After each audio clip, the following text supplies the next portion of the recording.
वाय ओम नमो भगवते वासुदेवाय। ये हटा दो। ओम नमो भगवते वासुदेवाय।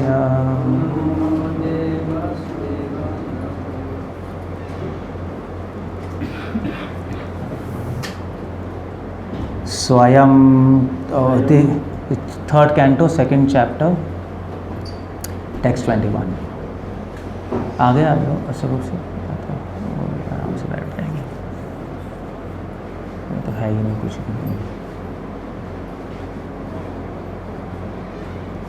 Somebody has to give them prasad. They can't just go like that. You have to stop them and tell them. Vishnu को बोलने में रुक जाए, प्रसाद लेके जाए, प्रसाद लेके जाए। बोलो ऐसे कैसे चल रहे हैं? How is this? मंदिर में कोई नहीं है, प्रसाद लेके जाना चाहिए।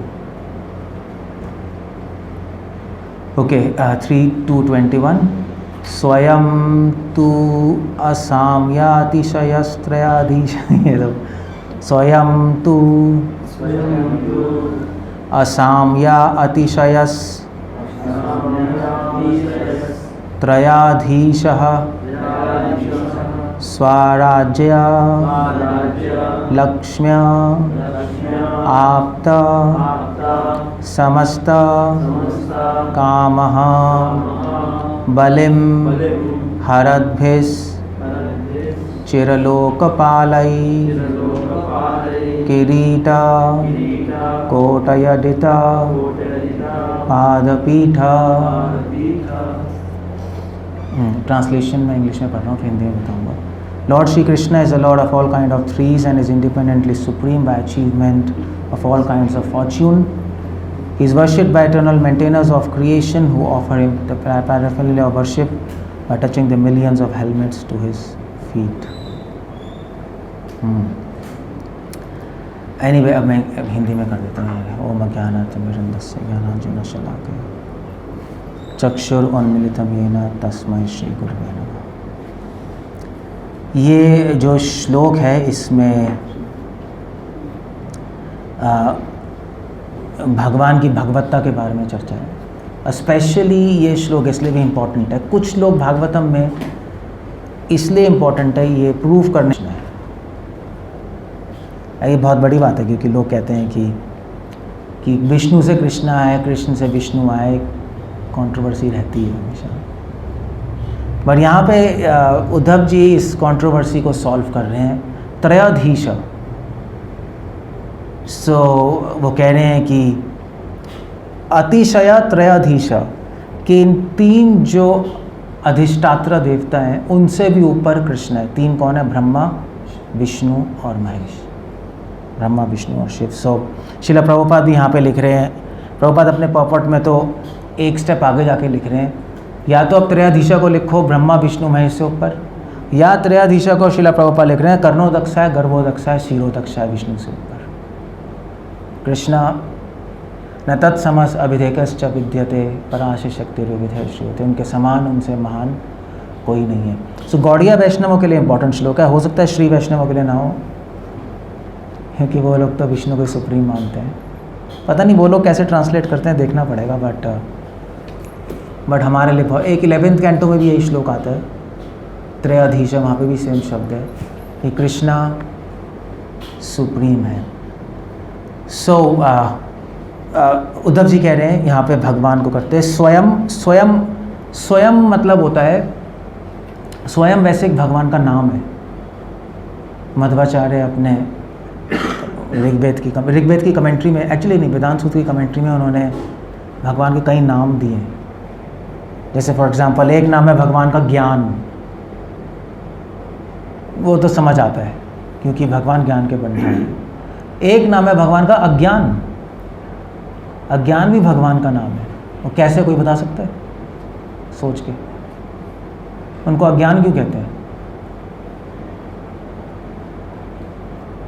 एक नाम है, ग्लोरिफिकेशन है। अब अज्ञान, अब भगवान को कह सकते हो ग्लोरीफाई करते हो, हे अज्ञानी। हाँ बोल सकते हो, और मगर आपको पता होना चाहिए आप क्या बोल रहे हो। है हाँ,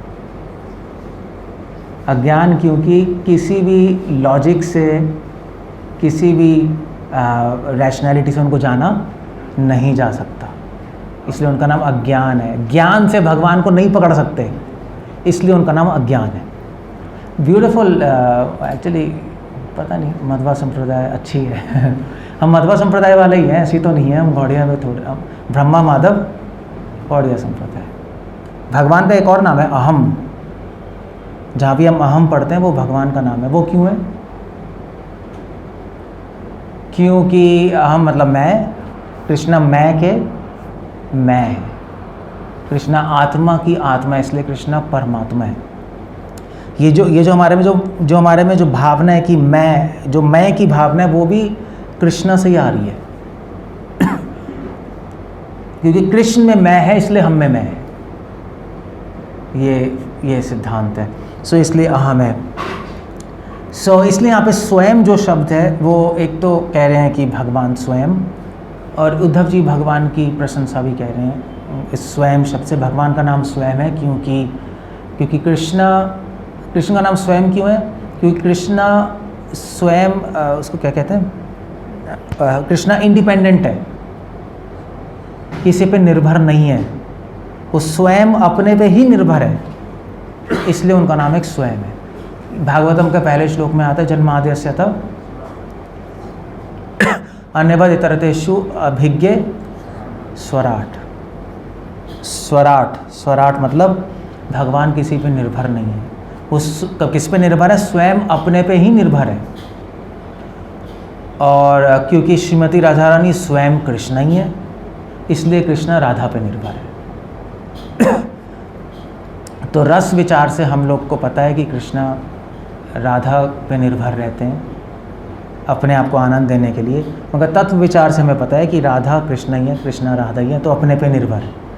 कोई वहाँ पे दो चीज़ें नहीं चल रही हैं, इसलिए स्वयं कह रहे हैं। स्वयं का एक और मतलब होता है स्वयं प्रकाशित।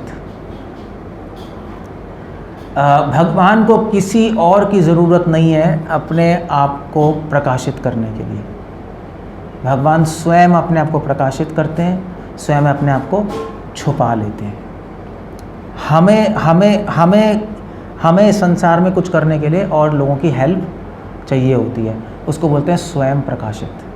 कृष्ण स्वयं प्रकाशित। इसके एक्चुअली जो वेद है, तो वेद भी स्वयं प्रकाशित बोला जाता है। मतलब वेदों के ज्ञान को आपको किसी और प्रमाण से प्रूफ करने की ज़रूरत नहीं है। क्या कहते हैं इसको? स्वयं प्रकट कहते हैं। क्या कहते हैं इसको कि वेद क्या है? स्वयं प्रकट, स्वयं प्रमाणित, ये सारे वर्ड आते हैं। किसी प्रमाण की ज़रूरत नहीं है। वेद ऐसे ही हैं, आप फॉलो करोगे तो आपको पता लग जाएगा कि वो ठीक है, अगर प्रॉपरली फॉलो किया जाए। हाँ, वो इंग्लिश में होता है सेल्फ एविडेंट, स्वतः सिद्ध। हाँ, ये मैं भूल गया, ये टर्म है स्वतः सिद्ध है, या स्वतः सिद्ध को बोलो स्वयं प्रकाशित, ये भी वर्ड यूज होता है। हाँ, ये आता है स्वयं ज्योति। स्वयं तो असमया अतिशयस त्रयाधीश। भगवान ब्रह्मा विष्णु महेश के उद्गम है, और उसके दो एडजेक्टिव लगा रहे हैं, असमयास और अतिशय। ये जो वर्ड होता है असाम्य मतलब होता है जिनके समान कोई और नहीं है, यूनिक। श्रील प्रभुपाद लिख रहे हैं यूनिक, जिनके समान कोई नहीं है। वैसे गीता में वो श्लोक आता है, क्या है वो? नहीं, वो तो है मैं कह रहा हूँ कि हाँ, विद्या विनय संपन्ने ब्राह्मण्य कभी हस्तिनी सुनी जय वैश्वाक्य च पंडित समादर्शिना। ये जो वर्ड समा है, इसमें कई आचार्य लिख रहे हैं। हम तो कहते हैं कि समान रूप से देखता है डिवोटी। मध्वाचार्य और सब लोग लिख रहे हैं कि यहाँ पे समान, पंडित समादर्शिना। पंडित को पता है कि कृष्ण के समान कोई नहीं है और कोई है भी। बुद्धिमान व्यक्ति को पता है तो कौन है कृष्ण के समान? उनकी शक्ति, शक्ति शक्ति में और अभेद। सो मध्वाचार्य इस श्लोक में लिख रहे हैं, पंडिता समादर्शन, एक पंडित हर जीवात्मा में राधा और कृष्ण, लक्ष्मी नारायण को देखता है, क्योंकि उनको पता है कि लक्ष्मी और नारायण एक भी हैं और अलग भी हैं, समान है। ये मध्वाचार्य इस पॉपट में लिख रहे हैं। सो कृष्ण के समान कोई नहीं है। वेल, इस संसार में कोई नहीं है, आध्यात्मिक जगत में ज़रूर है श्रीमती राधा रानी। बल्कि कृष्ण अपने माइंड में तो उनको अपने से ऊपर ही समझते हैं। एक्चुअली कृष्ण खुद कहते हैं कि मैं शाक्त हूँ। शाक्त मतलब हम लोग वैष्णव हैं और कृष्णा शाक्त है। कृष्ण कहते हैं राधा के बिना मेरी एग्जिस्टेंस नहीं है। That's what he thinks in his mind. So असाम्य, यूनिक, इसलिए असाम्य का एक वर्ड आता है अद्वैत। सो एक्चुअली असली अद्वैतवादी हम हैं। मध्वाचार्य भी कह रहे हैं असली अद्वैतवादी तो हम हैं, क्योंकि अद्वैत का मतलब होता है एक, मगर अद्वैत का एक और मतलब है, क्या है? अद्वितीय।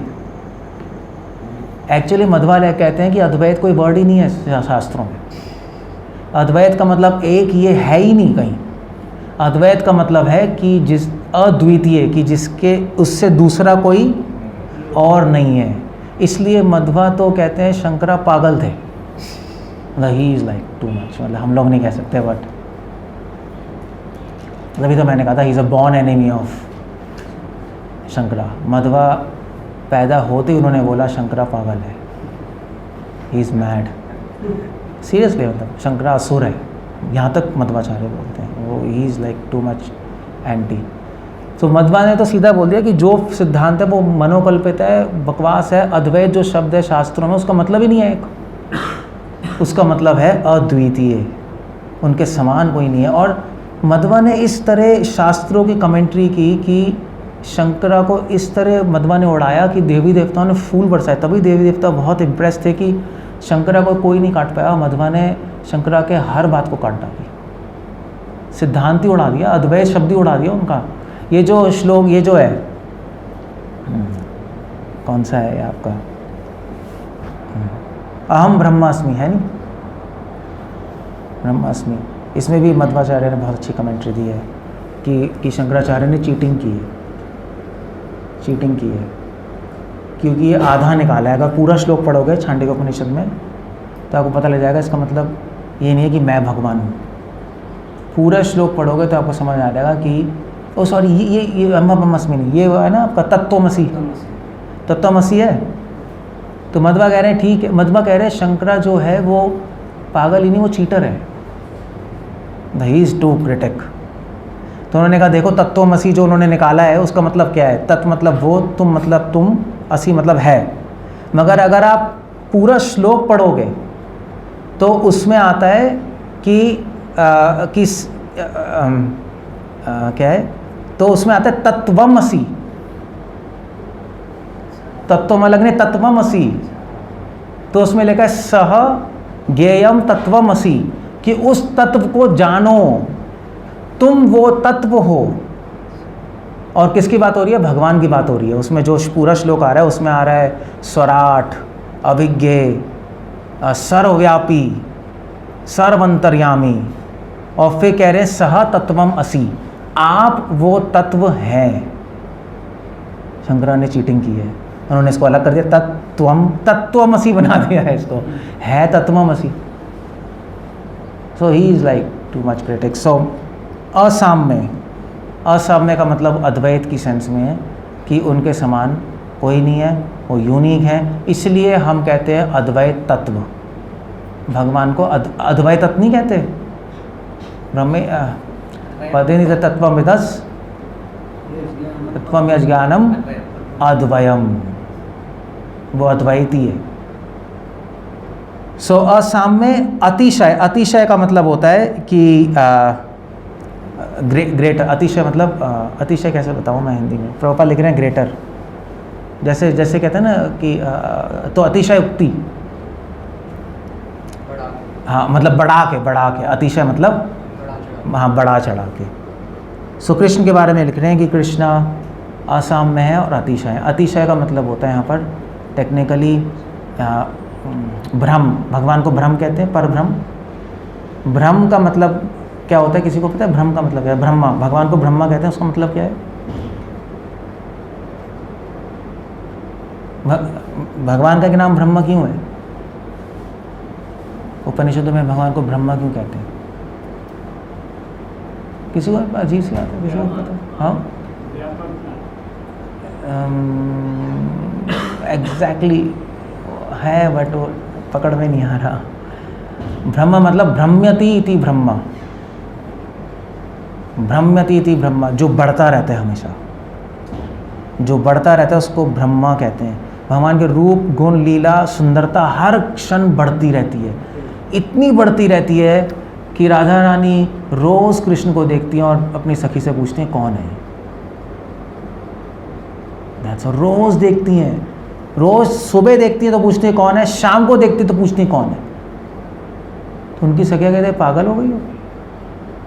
राधा रानी कहते तो कोई और ही है, क्योंकि उनके तब तक रूप बढ़ गया, गुण बढ़ गया, सब कुछ बढ़ गया। हमेशा आश्चर्यचकित रहती ये रूपा गोस्वामी लिख रहे हैं ललित माधव में। क्यों? क्योंकि वो ब्रह्म है। तो वृंदावन में भी ऐसा नहीं कि वृंदावन में पर भ्रम नहीं है। रूपा गोस्वामी लिख रहे हैं कि अपनी पद्यावली में कि हम इतने आश्चर्यचकित हैं कि वो पर भ्रम जिनकी योगी और ज्ञानी ध्यान लगाते हैं वो यशोदा की गोद में खेल रहे हैं, इतने आश्चर्यचकित हैं। भ्रम का मतलब होता है भ्रम्यति ब्रह्मा, जो बढ़ते रहते हैं। भ्रम का एक और मतलब है, जीवा गोस्वामी लिख रहे हैं भ्राम्यते ब्रह्मा, जो दूसरों की भक्ति बढ़ाते रहते हैं। इसलिए भी कृष्ण का नाम ब्रह्म है। भगवान को अगर कोई डिवोटी अच्छा लगने लगेगा तो उसको उठा देंगे, और भगवान जिसको उठाएंगे वो गिरने की कोशिश करे, वो गिर नहीं सकता। और भगवान को अगर कोई अच्छा ना लगे, ऐसा भी होता है अगर थोड़ा गुस्सा हो जाए तो गिरा देंगे। आप कितनी कोशिश करना चाहो उठने की, उठ नहीं पाओगे। इनफैक्ट शास्त्रों में यहाँ तक लिखा है कि अगर भगवान के साथ आपने को टेढ़ा मेढ़ा किया, कुछ वैसे तो वो कृपा के सागर है, वो माफ़ करते ही रहते हैं, मगर एक पॉइंट, एक लेवल होता है ना जहाँ पे सर से पानी ऊपर निकल जाता है, तो भगवान किसी को गिराने के लिए उससे अपराध भी करा देते हैं। ऐसा भी है। और अगर भगवान ने अपराध कराया तो अपराध से बचोगे कैसे? फिर तो फंसी गए आप बहुत बुरी तरह। और महाभारत में बहुत सारे इंसिडेंसेस हो रहे हैं, माधवा तात्पर्य निर्णय में मध्वाचार्य कोट कर रहे हैं सब। इसको बोलते हैं ब्रह्मा, भगवान का नाम एक ब्रह्मा है, जो खुद बढ़ते रहते हैं और दूसरों को जो उनसे कनेक्टेड होता है उसको भी बढ़ाते रहते हैं।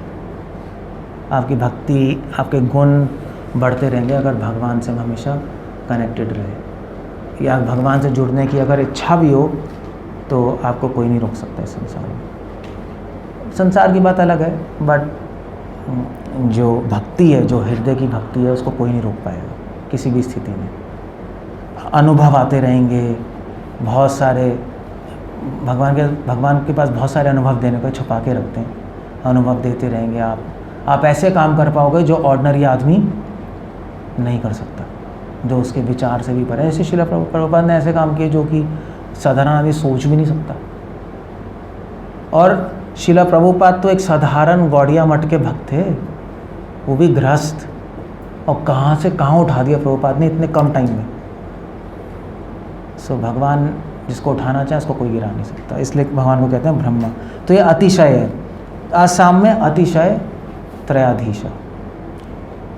फिर उद्धव जी कह रहे हैं स्वराज्य लक्ष्मी आपता समस्त कामा। स्वराज्य का मतलब होता है स्वराट, इंडिपेंडेंटली सुप्रीम। मध्वाचार्य जी ने श्लोक कोट करते हैं, हमारे आचार्य भी कोट करते हैं श्लोक, 2nd कैंटो, कौन सा है ये श्लोक? द्रव्यम कालम च कर्मश्च जीव स्वभाव एव च, क्या है? द्रव्य कालम च कर्मश्च जीव स्वभाव एव च यद अनृत संति न संति यदुपेक्षा। ये दूसरे स्कंद में बहुत फेमस श्लोक है, तो बहुत प्रिय श्लोक है मध्वाचार्य जी का, और हमारे जी को समय भी कोट कर रहे हैं कि द्रव्य, काल, कर्म और जीव का स्वभाव सब भगवान की कृपा पर निर्भर है। भगवान अगर कृपा हटा ले तो ना द्रव्य द्रव्य रहेगा, ना काल काल रहेगा, ना जीव का स्वभाव भी रहेगा, जीव का स्वभाव भी सब खत्म हो जाएगा। बिना भगवान की कृपा के हम जड़ वस्तु बन जाएंगे। भगवान में शक्ति है, घटन अघटन पट ऐसी। वो तो गौतम मुनि ने अहल्या को पत्थर बना दिया, तो भगवान किसी को पत्थर नहीं बना सकते बना सकते हैं। और पत्थर से दोबारा स्त्री बना दिया भगवान ने। सो भगवान के कंट्रोल में सब कुछ है। हमारी स्वतंत्र इच्छा भी भगवान पर निर्भर है। वो तो भगवान चाहते हमारी स्वतंत्र इच्छा रहे, इसलिए है। अगर भगवान चाहे तो हमारी स्वतंत्र इच्छा खत्म कर सकते हैं 1 सेकंड में, चाहे तो, मगर करते नहीं। वैसे भगवान हमारी स्वतंत्र इच्छा खत्म क्यों नहीं करते? क्या कहते हो? जो असुर है खत्म कर दें, उनकी खत्म हो गया यार, फिनिश है। यानी असुरों की खत्म हो गया, पत्थर बना दो यार, काम खत्म। क्यों पालते हैं पंगे लेने हैं? असुर सब पत्थर बन जाए, टंटा ही खत्म, सब ठीक हो गया। भगवान नहीं करते ऐसा। कर सकते हैं मगर नहीं करते। क्यों नहीं करते? कौन बताएगा?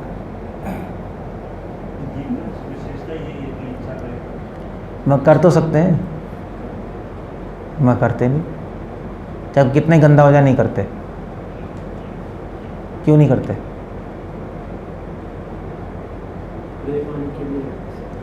है नहीं, मतलब उनको ब्रह्मा जी के कल्प के लिए पत्थर बना दें, कंस वंश हिरण्यकशिपु, स्टोरी खत्म बस। क्यों करना है फालतू की बातें? बट नहीं करते भगवान ऐसा। हर एक थोड़ा ना लड़ते हैं। उसका कारण एक बहुत बड़ा है कि भगवान वेदों के विरुद्ध नहीं जाते। क्योंकि भगवान अगर वेदों के विरुद्ध चले गए तो वेदों की महत्ता कम हो जाएगी। भगवान हमेशा वेदों के सिद्धांतों को सपोर्ट करते हैं कि वेदों की महानता बढ़ती रहे बढ़ती रहे बढ़ती रहे। क्योंकि अगर वेदों पे किसी को शक आ गया तो दुनिया का नाश हो जाएगा। और इसी पॉइंट को लेके कर्मकांडी गलत सिद्धांत निकालते हैं। भगवान कभी वेदों को कैंटी जाते नहीं, तो लोग कहते हैं कि भगवान भी वेद के अंडर है। कर्म कांड का एक बहुत बड़ा सिद्धांत है कि भगवान वेद के अंडर है, क्योंकि भगवान करते ही ऐसा है। मगर कोई ज़रूरत नहीं है, भगवान वेद के विरुद्ध जा सकते हैं मगर नहीं जाते। वेदों की रक्षा करते हैं भगवान खुद, और सारी चीज़ें वेदों के अनुसार करते हैं। इसलिए कृष्णा ये सब चीज़ें नहीं करते। कर सकते हैं मगर करते नहीं। That's all.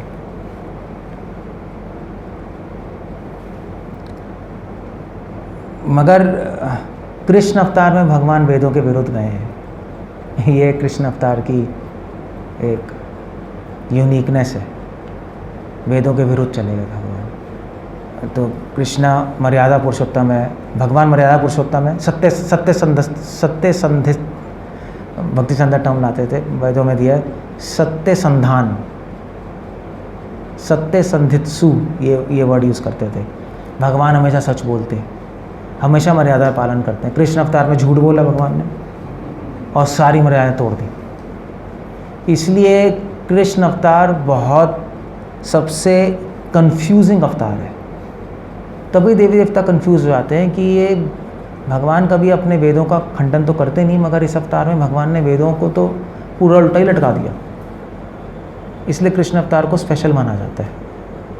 बाकी अवतारों में कृष्ण ऐसा नहीं, भगवान ऐसा नहीं करते। सो स्वराज्ये लक्ष्मया आपता समस्त कामा। कृष्णा लक्ष्मया आपता मतलब होता है फुली सेटिस्फाइड। भगवान अपने में पूर्ण संतुष्ट हैं। भगवान को हमारी भी ज़रूरत नहीं है। कृष्ण हमसे सेवा स्वीकार करते हैं हमें संतुष्टि देने के लिए, उनको कोई हमारी सेवा की जरूरत नहीं। श्रील प्रभुपाद लिख रहे हैं आपता समस्त कामा। भगवान की सारी इच्छाएं केवल संकल्प मात्र से पूरी हो जाती हैं। बट फिर भी भगवान लीलाएं करते हैं अपने भक्तों को आनंद देने के लिए, अपने आप को निर्भर दिखाते अपने भक्तों के ऊपर कि जिससे उनको आनंद मिले। इसलिए विष्णु सहस्त्रनाम में भगवान का एक नाम है भक्त भोग्य। भक्त भगवान को भोग करते हैं। ये बड़ा अजीब सा वर्ड है, आखिरी नाम है विष्णु सहस्त्रनाम, भक्त भोग्य। ऑल्दो हमें सुनने में अजीब सा लगता है कि भक्त भगवान का भोग करते हैं, मगर भगवान कहते हैं एन्जॉय मी। कृष्णा अपने माइंड में सोचते हैं मुझे एन्जॉय करो, देखो मैं हूँ यहाँ, तुम्हारी सेवा में अवेलेबल हूँ। भक्त ऐसा नहीं सोचते। तो ये जो वर्ड है भक्त हो गया भगवान की दृष्टि से, हमारी दृष्टि से नहीं है। भक्त भोग्य, ये बहुत सुंदर नाम है भगवान का। कृष्णा अपने आप को अवेलेबल करा रहे हैं एन्जॉय मी। कृष्णा गोपियों से बोला मेरे साथ डांस करो और मुझे एन्जॉय करो। कृष्णा अपने फ्रेंड से बोलते हैं मुझे एन्जॉय करो। वो अपने आप को अवेलेबल कराते हैं। और ये वर्ड ठीक भी है, भगवान को कोई इन्जॉयमेंट की ज़रूरत नहीं है, मगर भगवान अपने आप को इन्जॉयमेंट के लिए दे तो सकते हैं, उल्टा तो कर ही सकते हैं। सो इसलिए श्री वैष्णव संप्रदाय, मध्वा संप्रदाय में उनको नाम बड़ा अच्छा लगता है, भक्त भोग्य। इसको कहते हैं समस्त कामा, भगवान की सारी इच्छाएं संकल्प मात्र से पूरी होती हैं। बलिम हरद्वेश चिरलोक पालय, कृष्णा, वैसे ये जो वर्ड बलि है ना, बलि वर्ड शास्त्रों में आता है। बलि का मतलब क्या होता है जनरली? बलि मतलब क्या है? बलि देना किसी की, जनरली ऐसा मानते हैं ना। तो इसलिए कुछ लोग कहते हैं देखो रामायण में भगवान बलि शब्द आता है, भगवान ने भी बलि दी, राम भगवान ने। वेदों में बलि शब्द आता है, तो वेदों में बलि लिखा है, मगर एक्चुअली बलि का मतलब सिर्फ बलि देना नहीं होता। बलि का मतलब कोई ऑफरिंग भी होता है। आप भगवान को भोग चढ़ा रहे हो, वो भी एक क्या है? वो भी बलि है। इसलिए वेदों में जहाँ भी बलि शब्द आ रहा है, लोग कोट तो करेंगे इंटरनेट पे, देखो बलि चढ़ानी है, ये करना है, वो आधा पौना पढ़ रहे हैं। बलि का मतलब भगवान को अर्पण करना है। सो हम कह सकते हैं कि हम भी रोज़ बलि चढ़ाते हैं सुबह शाम, क्योंकि बोल सकते हैं कहेंगे अच्छा वेल ऑफरिंग करना, बलि चढ़ाना है। वो बलि चढ़ाना इसलिए क्योंकि हम ऑल्टर पे किसकी बलि चढ़ा रहे हैं? किसकी बलि चढ़ा रहे हैं? अपने अहंकार की हम बलि चढ़ा रहे हैं। भगवान के सामने झुक रहे हैं, भगवान को पहले दे रहे हैं, इसलिए इसको भी बलि कहा जाता है। सो बलि शब्द बहुत लेवल्स पे काम करता है। तो आगे से आपको कोई कोट कर दे तो अब इमीडिएटली बता सकते हो थोड़ा सोच के कि देखो ये बलि का मतलब वो नहीं है, मतलब ऑफरिंग है। जैसे मीट है, लोग कहते हैं नहीं मीट भी लिखा है, वाल्मीकि रामायण में लिखा है मांस शब्द, कि राम भगवान ने मांस खाया है। आप पढ़ लो, आपको नहीं ऐसा नहीं लिखा, वो कोट कर देंगे। मगर संस्कृत डिक्शनरी में मांस का मतलब क्या है? मांस का मतलब फ्रूट भी है। मांस मतलब होता है जिसमें पल्प हो, पल्प समझते हो? गूदा मतलब वही तो कहते हैं ना, जैसे मतलब कहते नहीं कि जैसे कोई मोटा हो जाता है तो कहते नहीं कि तेरे में फ्लैश बहुत हो गया है, फ्लैशी हो गया है, फ्लैशी। तो गूदा मतलब जैसे कहते हैं कि कोई मोटा हो जाए तो कहते हैं भैया तू तो मतलब तो आम की तरह फूल गया है, जैसे कि पता नहीं क्या है ऐसा कहते नहीं बच्चों को। सो मांस का मतलब होता है पल्प। फल को भी मांस कहते हैं शास्त्रों में। इसलिए जहाँ पे रामायण में लिखा है भगवान ने मांस खाया है, हमें पता है भगवान ने फल खाए हैं। मांस का एक और मतलब होता है उड़द दाल, दालों को भी मांस कहते हैं। भक्तियों ठाकुर के सॉन्ग में नहीं मासा बड़ा, पढ़ो भोग आरती में, मासा बड़ा है। मांस का मतलब दाल भी होता है। तो इसलिए भगवान ने या तो दाल खाई है या फ्रूट्स खाए भगवान ने मीट नहीं खाया। सो ये सारे शब्द हैं वेदों में, मगर इन शब्दों के बहुत सारे मतलब हैं। तो यहाँ पे बलि शब्द आ रहा है, बलि मतलब ऑफरिंग। हरद बेश चिरलोक पालय, भगवान के जो वर्शिपिंग पैराफिलिया हरद बी ऑफर्ड बाय चिरलोक पालय। सो भगवान के जो डिवोटीज़ हैं वो भगवान को बलि चढ़ाते हैं, ऑफरिंग करते हैं। ऑफरिंग में बेसिकली हम क्या कर रहे हैं? हम कोई खाना अर्पण नहीं कर रहे हैं, हम अपना अहंकार की बलि चढ़ा रहे हैं। आइडिया वहाँ पर वो है। अगर ऐसा नहीं हो रहा तो फिर हम सिर्फ खाना डाल के खाना पानी करके खा रहे हैं और कुछ नहीं हो रहा। इसलिए हरि भक्ति विलास में जीवा गोस्वामी, सनातन गोस्वामी लिख रहे हैं, जब हम भक्त अर्पण करें कोई भी भगवान को अर्पण, तो वहाँ पे बैठ के चिंतन करना चाहिए और भगवान से प्रार्थना करनी चाहिए, भगवान आप प्लीज़ स्वीकार कर लीजिए। और भगवान और कुछ प्रार्थनाएं भी हैं कि भगवान मैं अपने अहंकार को आपको अर्पण कर रहा हूँ, आप प्लीज़ इसका खंडन कीजिए और मेरी तुच्छ ऑफरिंग स्वीकार कीजिए। मतलब हम लोग मंत्र तो बोलते हैं नमो विष्णु पता है, मगर वो तो सब मैकेनिकल है, वो मशीन की तरह बोल देते हैं। ये भावना हमारी है।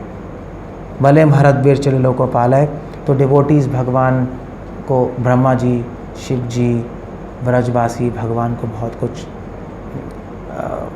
मतलब ब्रह्मा जी, शिव जी ये तो भगवान को आरती अर्पण करते हैं, उनको प्रणाम करते हैं। उन्होंने, ब्रह्मा जी आए, उन्होंने अपना मुकुट भगवान को अर्पण किया। ब्रजवासियों को तो, ब्रजवासी में तो अहंकार है ही नहीं, तो ब्रजवासी क्या अर्पण करते हैं? ब्रजवासी अपनी स्माइल्स अर्पण करते हैं, नहीं, ब्रजवासी अपने ग्लांसेस अर्पण करते हैं। ग्लांसेस कैसे कहेंगे? नहीं, क्या कहते हैं ग्लांसेस को?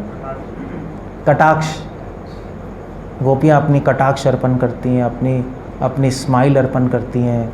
यशोदा माँ, तो यशोदा माँ अब तो भगवान को अपनी डांट अर्पण करती हैं, डांटती हैं। तो वृंदावन में सब भगवान की पूजा ही कर रहे हैं। वृंदावन में भी आरती है, फूल है, चामर है, मगर एक अलग स्टाइल से है। तो वृंदावन में पंचरात्रिक विधि है, ऐसा नहीं है। हम तो कभी कभी आरती करते हैं, वृंदावन में हर सेकंड आरती हो रही है, हर सेकंड। कहीं जा रहे हैं ऐसे लिख रहे, हरदवीर चिर लोकपाल, चिर लोकपाल है, लोकपाल आके भगवान को अर्पण कर रहे हैं आरती। किरीट कोटि इडित पाद पीठ। किरीट मतलब होता है उनके हेलमेट्स। इंद्र ने अपना मुकुट भगवान के चरणों में रखा। मुकुट रखना मतलब कि आप अथॉरिटी हैं। अब जैसे पगड़ी नहीं होती थी, पगड़ी उतार के रखते थे, भी हमारी इज्जत आपके चरणों में। किरीट, किरीट कोटि इडित, किरीट कोटि इडित पादपीठ। पादपीठ मतलब होता है, इडित मतलब होता है कि प्रशंसा करना। भगवान के पाद पीठ की प्रशंसा करते हैं, अपने किरीट, अपने जो हेलमेट्स हैं, अपने जो क्राउन्स हैं, अपने जो मुकुट हैं, भगवान के चरणों में अर्पण करके। सो उद्धव जी यहाँ पर मतलब पिछले कुछ श्लोकों में उद्धव जी ने भगवान की कृपा पे ध्यान करा। अब भगवान की महिमा और भगवान की भगवत्ता पे ध्यान कर रहे हैं, क्योंकि भगवान की कृपा पे ध्यान करना बिना भगवान की भगवत्ता के ध्यान करके ये बिना अपूर्ण है, तो कोई मतलब नहीं है। भगवान महान है और महान हो के अपने भक्तों के पास आकर उनसे आदान प्रदान करते हैं, यही तो भगवान की सबसे बड़ी कृपा है। भगवान का अवतार लेना ही सबसे बड़ी कृपा है। अवतार मतलब ही होता है कि ऊपर से नीचे आना। सो भगवान के एंगल में इस संसार में आना, कुछ लीला करना, अपने भक्तों से बातें करना, उनके साथ खेलना, ये बहुत बड़ी कृपा है, असीम कृपा है। इसलिए सबसे ज़्यादा कृपा भगवान ने व्रज में प्रकट की है, क्योंकि व्रज में भगवान डांस कर रहे हैं, खेल रहे हैं, किस कर रहे हैं गोपियों को, गोपियाँ उनको किस कर रही हैं। इससे बड़ी कृपा क्या है कि परब्रह्म के साथ, परब्रह्म तैयार हो गया आपके साथ खेलने को। इससे बड़ी कृपा क्या है बता दो, इससे बड़ी कृपा कोई नहीं है। सो वैकुंठ भी बहुत पीछे है, वैकुंठ भी, वृंदावन धाम में भगवान की कृपा अतिशय है, भगवान का प्रेम अतिशय है, भगवान के लीला अतिशय है, भगवान के रूप, गुण, माधुरी सब कुछ असाम्य है, यूनिक है। और वृंदावन को वही समझ सकता है जो कि चैतन्य महाप्रभु के मूवमेंट में है, अदरवाइज वृंदावन को समझना इम्पॉसिबल है। मध्वा संप्रदाय तो ब्रजवासियों को अज्ञानी बोलते हैं, उनको समझ ही नहीं आता, कहते हैं अज्ञानी है, इनको पता नहीं कृष्णा कौन है, इन्होंने अपनी लाइफ वेस्ट कर दी। उल्टा है, द्वारका वासियों को पता लग गया कृष्ण है, मगर एक्चुअली बिल्कुल उल्टा है, बिल्कुल उल्टा है। So like that. बड़ी अजीब सी बात है कि जो मधुमंगल है, ये है वो है, तो मधुमंगल तो ब्रह्मा जी का मजाक उड़ा रहे हैं, शिव जी का मजाक उड़ा रहे हैं। नहीं, शिव जी, ब्रह्मा जी आके भगवान के सामने प्रणाम कर रहे हैं, मतलब नेक्टर डिवोशन में आता है, सब लोग आके प्रणाम कर रहे थे, तो मधुमंगल भगवान के साथ खड़ा हुआ था, तो सब प्रणाम कर रहे हैं, तो मधुमंगल कह रहे हैं कृष्णा एक मिनट, तो कृष्ण के टर्बन सेट किया, बेल्ट सेट की। आपको अच्छा लगना चाहिए, इतने महान लोग आपको प्रणाम करने आए हैं, थोड़ा स्मार्ट लगना चाहिए आपको। He was doing like that. और सब लोग देख रहे हैं कि भगवान का क्या रिलेशनशिप है मधुमंगल से, व्रजवासी से। तभी तो कह रहे हैं अहो भाग्यम। क्या श्लोक है? अहो भाग्यम नंद गोप व्रजो कसाम यन मित्रम परमानंदम पूर्ण ब्रह्म सनातनम। ये श्लोक हमारा गौड़िया वैष्णवों का सबसे इम्पोर्टेंट श्लोक है। मैं श्लोक नंबर भूल गया, मैं 10वें स्कंद है। सनातन गोस्वामी, जीवा गोस्वामी, सब लोग ये श्लोक कोट कर रहे हैं बताने के लिए अहो भाग्यम, कितना महान भाग्य नंद बाबा गोपियों का, यशोदा माँ का। क्यों? क्योंकि यन मित्रम परमानंदम, क्योंकि भगवान उनके मित्र बने, भगवान उनके सखा बने, भगवान उनके पैरमर बने, उनके प्रेमी बने। और कृष्णा कौन है? पूर्ण ब्रह्म सनातनम, पूर्ण ब्रह्म है। ओके, 10वें स्कंद के 14वें अध्याय का 32 श्लोक ब्रह्मा जी कह रहे हैं पूर्ण ब्रह्म सनातनम। सिर्फ ब्रह्म नहीं है, पूर्ण ब्रह्म है। सो ये भी एक श्लोक है जो हम प्रूफ करते हैं इससे कि कृष्णा विष्णु से ऊपर है। कृष्णा ब्रह्म है, वो पूर्ण ब्रह्म है, पूर्ण ब्रह्म सनातनम। और इस एक श्लोक लेकर, भागवतम में एक श्लोक लेके हम श्री वैष्णव मध्वा संप्रदाय पहुंच जाते हैं और उनसे लड़ सकते हैं। भागवतम ही कह रही है पूर्ण ब्रह्म है, विष्णु वो तो नहीं कह रही। विष्णु भगवान के लिए कभी भी यूज़ नहीं हुआ पूर्ण ब्रह्म, कभी नहीं हुआ। परम ब्रह्म है या ब्रह्म है, परम ब्रह्म है ब्रह्म। पूर्ण ब्रह्म केवल कृष्ण के लिए हुआ है और किसी के लिए नहीं हुआ। तो ये सबसे इम्पोर्टेंट वर्ड्स है हमारे लिए। तो अहो भाग्यम क्यों कह रहे हैं ब्रह्मा जी कि इतना बड़ा भाग्य है इनका, इतना बड़ा भाग्य क्यों इतना बड़ा भाग्य है? क्योंकि कृष्णा इन डिवोटीज़, ब्रज के डिवोटीज़ के साथ भगवान खेलने को तैयार है। ब्रज के डिवोटीज़ के सामने झुकने को तैयार है भगवान। ब्रज के भक्तों से गाली सुनने को तैयार है। उनका प्रेम अतिशय असाम्य है। ये okay, that's it. I think I will stop है। कोई क्वेश्चन है तो पूछ सकता है। I will just